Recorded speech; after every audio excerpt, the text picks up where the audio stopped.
سورج چاند سے ٹکراتا نہیں، چاند سورج سے بھاگتا نہیں، دونوں ایک دوسرے کے ساتھ ساتھ چلتے ہیں، اپنے اپنے دائرے میں چلتے ہیں۔ اگر سورج چاند کے دائرے میں داخل ہو جائے تو نظام ختم ہو جائے گا، چاند سورج کے دائرے میں داخل ہو جائے تو نظام ختم ہو جائے گا۔ اللہ نے عورت کا دائرہ بنایا ہے گھر کی چار دیواری، مرد کا دائرہ بنایا ہے گھر کے باہر کا نظام۔ مرد کا بھی ایک مدار ہے جس میں وہ گھومے گا، عورت کا ایک مدار ہے جس میں وہ گھومے گی۔ تو چاند اپنے مدار پہ چلے گا، سورج اپنے مدار پہ چلے گا تو زمین آسمان روشن رہیں گے۔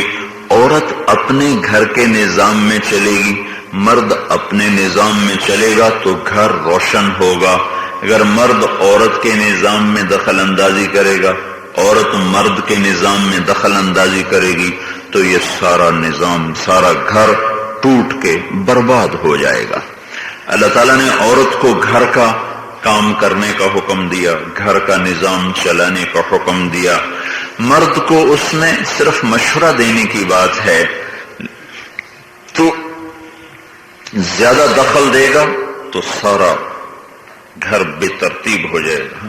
بعض مردوں کی عادت ہوتی ہے یہ پلیٹ یہاں کیوں پڑی ہے، وہ دغا دغا کر کے اس پر چڑھائی شروع کر دیں گے، اور یہ پیالہ ادھر کیوں پڑا ہوا ہے، یہ جھاڑو ادھر کیوں پڑا ہوا ہے، یہ کمرہ صاف کیوں نہیں کیا ہوا ہے، یہ چادر ٹھیک کیوں نہیں کی ہوئی۔ ویسے چھوٹی چھوٹی چیزوں پر لڑ لڑ لڑ اپنے سارے گھر کو آگ لگا دیتے۔ ایسی بعض عورتوں کی عادت ہوتی ہے وہ اس کے باہر کے کاموں میں دخل دیتی ہیں کہ وہ اس سے کیوں ملے ہو، اس کے پاس کیوں گئے ہو، اس کے ساتھ تمہاری سلام دعا کیوں ہے، تم نے یہ کام کیوں نہیں کیا، وہ کام کیوں نہیں کیا۔ جب عورت گھر سے باہر چلتی ہے تو نظام ختم۔ جب مرد اندر کی زندگی میں آ کے اتنی چھوٹی چھوٹی چیزوں میں دخل اندازی کرتا ہے تو یہ اللہ تعالیٰ نے چاند اور سورج سے تشبیہ دے کر آپ سب کو، مجھے، ہم سب کو زندگی گزارنے کا ایک طریقہ سمجھایا ہے۔ اس طریقے کو بھائیوں لوگوں نے سیکھنا چھوڑ دیا ہے، نہ یہ مدرسوں میں سکھایا جاتا ہے، نہ تبلیغ میں سکھایا جاتا ہے، نہ خانقاہوں میں سکھایا جاتا ہے۔ بس تھوڑی بہت عبادات ہیں، کوئی تھوڑا سا مدرسوں میں فقہ کے حلال حرام کے مسائل ہیں، تبلیغ میں کچھ نقل و حرکت ہے، کچھ قربانی ہے، کچھ نماز روزے کے ذکر تلاوت کا اہتمام ہے۔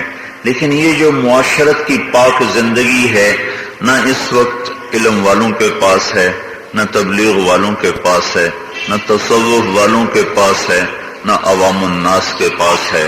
پٹھانوں کے پاس پٹھانوں کے طریقے ہیں، پنجابیوں کے پاس پنجابیوں کے طریقے ہیں، سندھیوں کے پاس سندھی طریقہ ہے، بلوچوں کے پاس بلوچی طریقہ ہے، مکرانیوں کے پاس مکرانی طریقہ ہے، بروہیوں کے پاس بروہی طریقہ ہے، عربوں کے پاس عربی طریقہ ہے۔